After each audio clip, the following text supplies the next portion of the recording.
Bom dia, Santa Catarina. Bem-vindos ao programa Destaques. Meu nome é Letícia, eu sou médica e apresentadora do quadro Vencendo o Tempo, onde buscamos formas de te ajudar a viver melhor, melhorar sua qualidade de vida. Hoje eu vou conversar com uma pessoa muito querida por muitos brasileiros, top of mind, 6 vezes consecutivas como o melhor palestrante do Brasil, e vai nos contar hoje como ele fez uma transformação enorme na sua vida, mudança de hábitos aos 73 anos, dando mais uma vez o exemplo e servindo como inspiração para mudanças benéficas para o nosso corpo. Professor Gretz, muito obrigada pela presença. É uma honra para mim estar entrevistando o senhor hoje. E você, quando falava a minha idade ali, de 73 anos, me lembrei de que do Fusca, né? Porque hoje o Fusca, ninguém se preocupa com a idade do Fusca, sim da conservação do Fusca, né? Que é levado em consideração. E eu sempre valorizei esse lado da qualidade de vida. Escrevi até um livro chamado Qualidade de Vida, mas não foi sempre assim, não. Era uma pessoa que não tinha bons hábitos, não fazia exercício. Já cheguei a pesar 125 quilos, embora eu tenha 1,85 m, mas eu era bem obeso. E aí comecei a mudar os meus hábitos, comecei então a rever uma série de coisas. E hoje eu me encontro com uma disposição, hoje, maior do que quando eu tinha meus 40 anos. E é visível essa tua disposição, né? O senhor tem uma energia, uma alegria contagiante. Professor Gretz se aquecendo para dar mais um show. Não é mais uma palestra, é mais um show de conhecimento aqui direto do Costão do Santinho. E eu tenho uma curiosidade que eu sempre quis perguntar para o senhor. O senhor sempre teve essa tendência otimista, né? A forma otimista de ver a vida, ou foi alguma dificuldade? Porque dizem que os problemas ou nos elevam ou nos derrubam, né? E tem pessoas que têm naturalmente uma forma melhor, mais otimista em relação à vida, e outros o contrário, né? O senhor sempre teve essa forma mais leve de viver? Eu morei no interior de São Paulo, meu pai era agricultor, fui feirante, trabalhei na feira, vendia na rua a uvas Itália que nós plantávamos.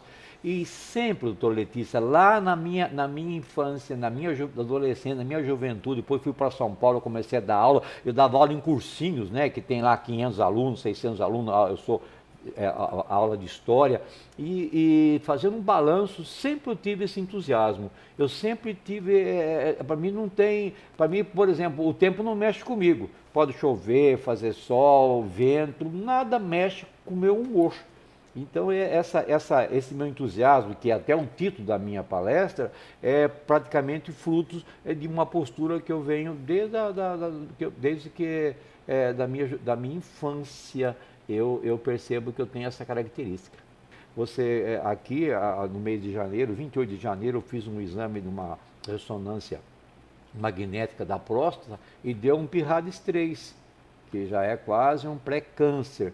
Aí, com o tratamento que eu fiz aqui na clínica, reverteu para Pyrades 2 e com certeza, logo, logo, será Pyrades 1. Tomara. Então, vai acontecer. Então, é muito importante a gente se cuidar e fazer os preventivos, né?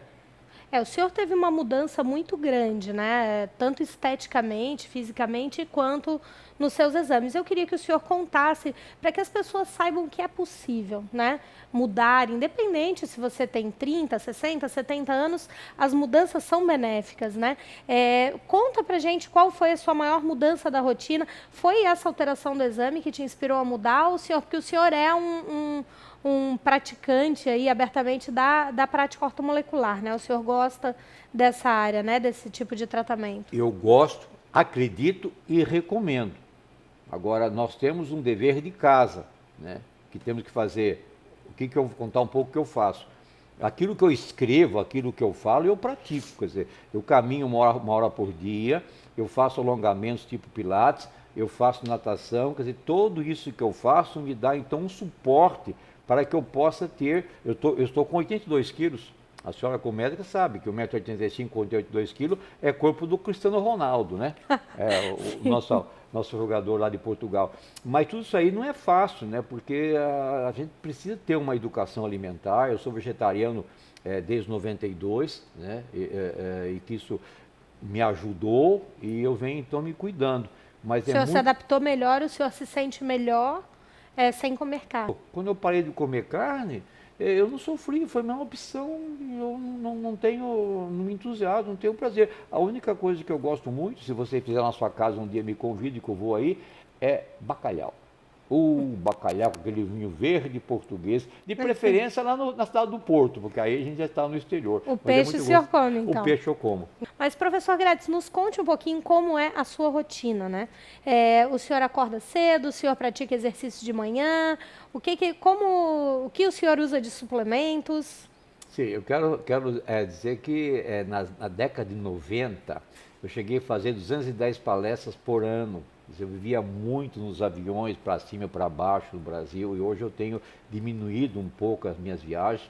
Eu leio quase um livro por semana para poder, então, ilustrar as minhas palestras, né? Porque eu sempre conto histórias, nós temos que buscar essas histórias nos livros, mas eu vejo que a minha rotina é sempre com atividade física, né? Quando eu estou em casa, eu sempre caminho, eu faço meus alongamentos, vou na natação, porque se você não arranjar um tempo para você se cuidar, fica tudo mais difícil.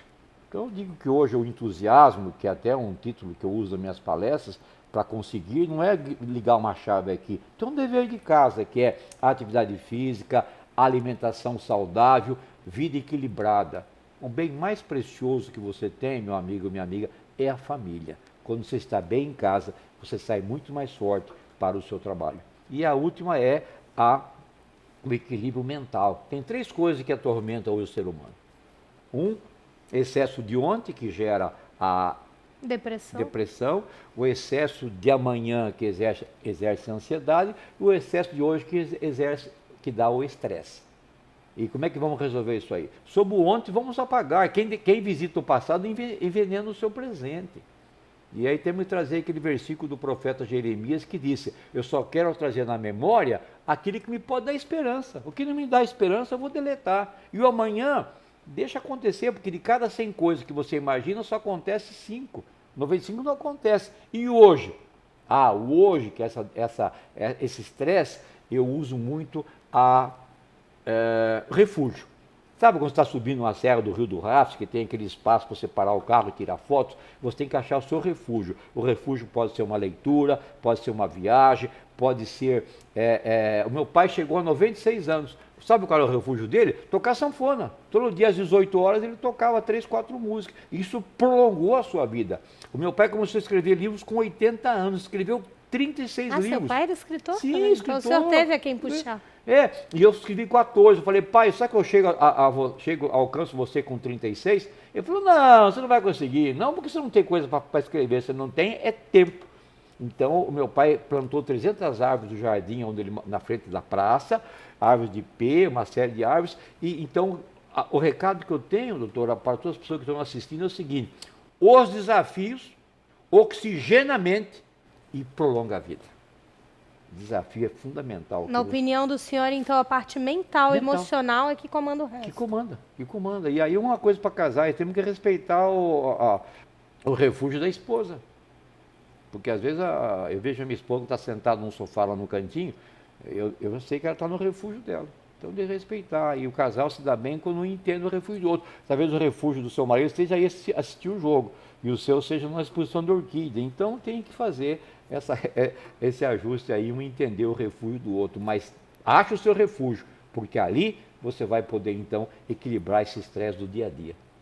E o que te inspira, né, nesses contos, né, que o senhor dá palestra falando sobre parábolas, contos, e os teus livros, né, são parábolas, assim, aquilo encaixa em diversas ocasiões na nossa vida. Onde o senhor busca inspiração?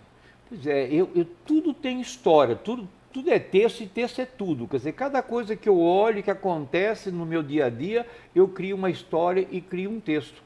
E eu percebo que o que liga as pessoas na minha palestra é as histórias. Agora, na pandemia, eu reli o livro de Boccaccio, que fala lá de Cameron, e tinha uma história muito interessante, que eu contei para os meus netos ali no almoço, achando que ninguém estava ouvindo, e depois de 2 horas eles me chamaram e fizeram um teatro daquela história que eu contei. Eu fiquei tão emocionado com aquilo. porque as histórias cativam as pessoas, e eu procuro sempre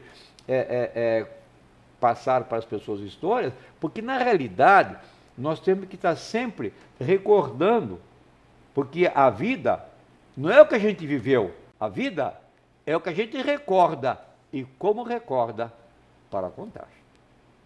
Professor Gretz, muito obrigada pela presença e muito obrigada pela lição, né, que o senhor dá para tantas pessoas, e eu acredito que isso pode ter ajudado vocês aí também a enxergar a vida de forma diferente, que é o que eu aprendo muito com o senhor, né? E, gente, vamos procurar, né, enxergar a vida de forma otimista, de forma feliz, para que, de alguma forma, nós consigamos vencer o tempo e viver melhor.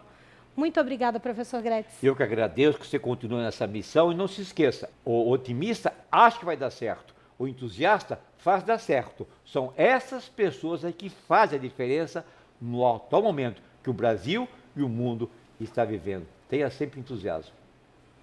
Obrigada, gente, e até o próximo Vencendo o Tempo.